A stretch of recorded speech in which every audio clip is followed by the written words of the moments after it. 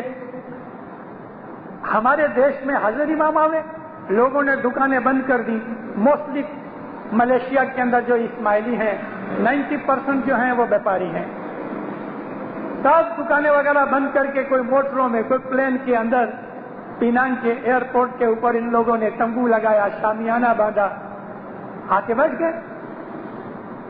Total کچھ آسرے 800 کی جماعت ہو گئی۔ مولانا حضرت امام کا پلین جب لینڈ ہوا تو ماں باپ نے دیکھا تمبو ہے اور اندر اس کے اسماعیلی بچے ہیں۔ مولانا حضرت امام نیچے اترے، پریزیڈنٹ پھولوں کا ہار لے کے آگے گیا، ماں باپ نے دونوں ہاتھ سے اونچے کر کے اس کو منع کیا، تمہارا ہار نہیں پہنوں گا۔ تم یہاں آئے کیوں؟ میں نے تمہیں کوئی ٹیلی گرام نہیں کیا، میں نے تمہیں کوئی پروگرام نہیں بھیجا، اور تم ادھر کیوں آئے؟ تم تو ٹھیک آئے، لیکن تم نے میری جماعت کو یہاں کیوں بلایا؟ کہتا خداوند ہم کو پتا لگا، ماں باپ فرمایا میں آخری دنیا میں گھومتا ہوں، تو کہ جدھر جدھر میں جاؤں تو میرے پیچھے پیچھے گھومتے رہو گے، میرا کوئی پروگرام نہیں، میں آؤں گا نہیں۔ بہت گرم ہوئے، وہ تو آدمی تھر تھرنے لگا، کہتا خداوند ہم کو پتا نہیں تھا آپ ناراض ہو جائیں گے، آپ ناراض ہو، میں معافی چاہتا ہوں، سفر میں تمہیں معاف نہیں کروں گا۔ یعنی صاحب تو پہلے تو امامت کے جوش میں آ گئے۔ بیگم صاحبہ آہستہ سے کہتی ہے پیچھے سے کہ اس کی وجہ سے نہیں لیکن جماعت کی وجہ سے تو ٹھنڈے ہو۔ ماں باپ کی موڈ بدلی،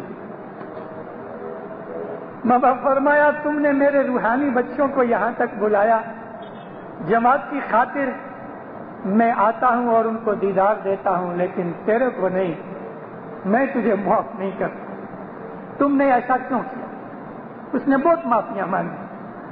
حضرت امام جماعت میں آئے تو ہنسنے لگا، ساری موڈ چینج ہو گئی، غصہ نکل گیا۔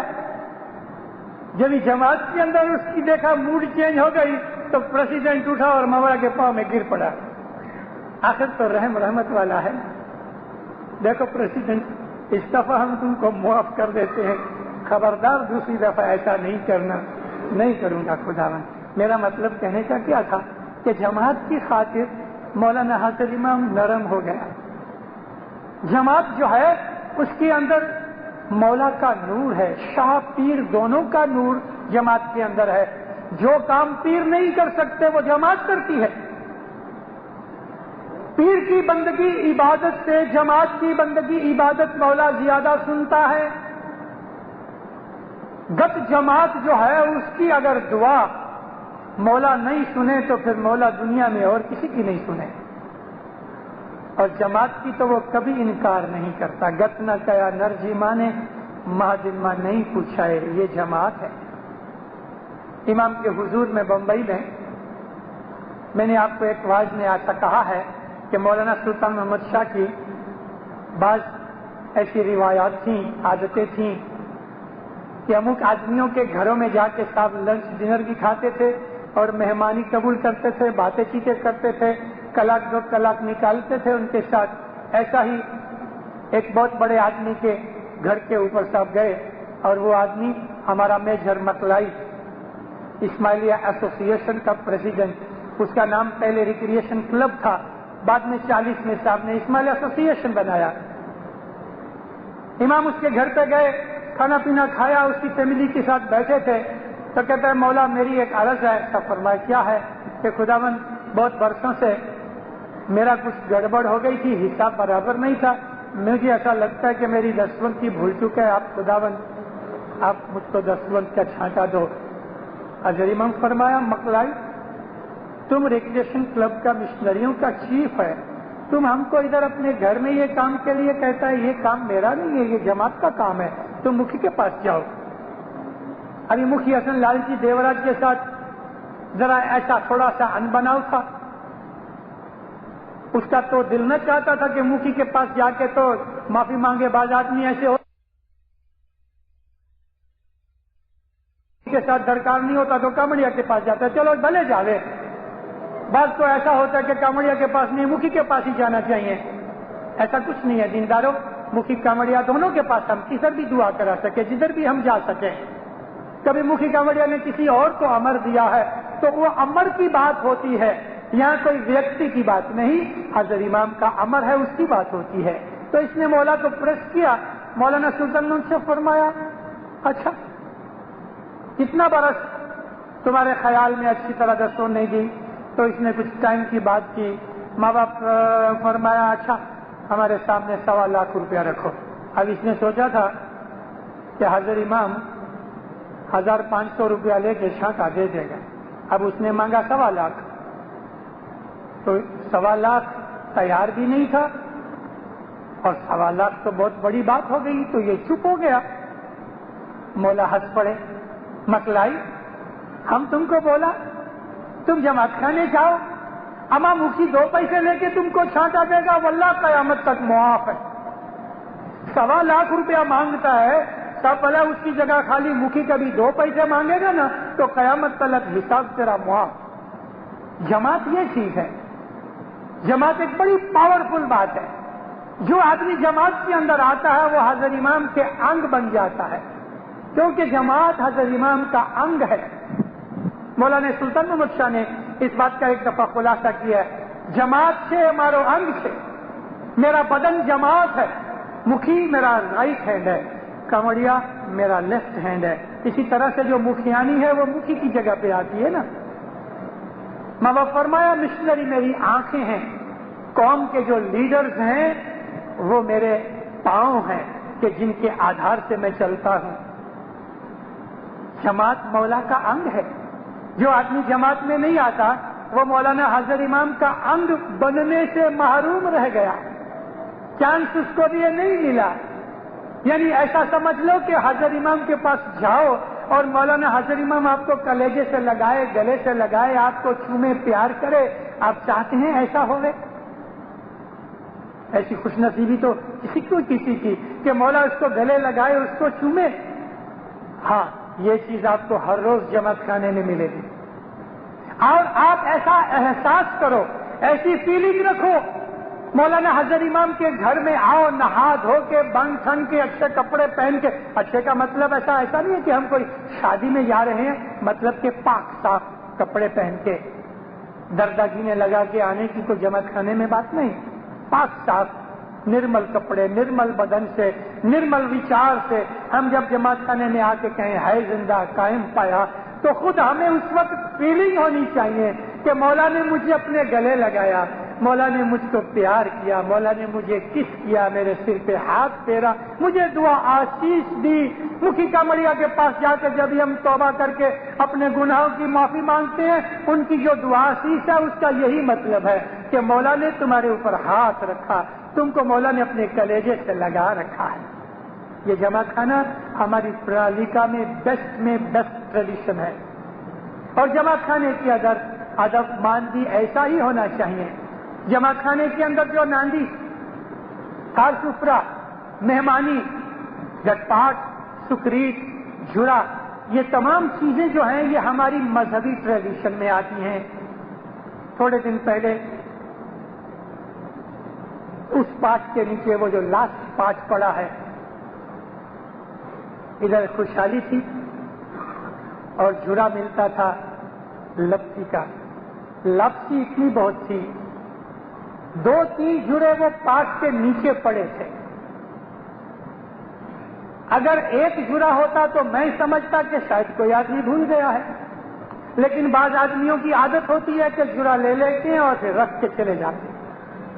2-3 جھڑے، کیا 2-3 آدمی بھول گئے ہوں گے؟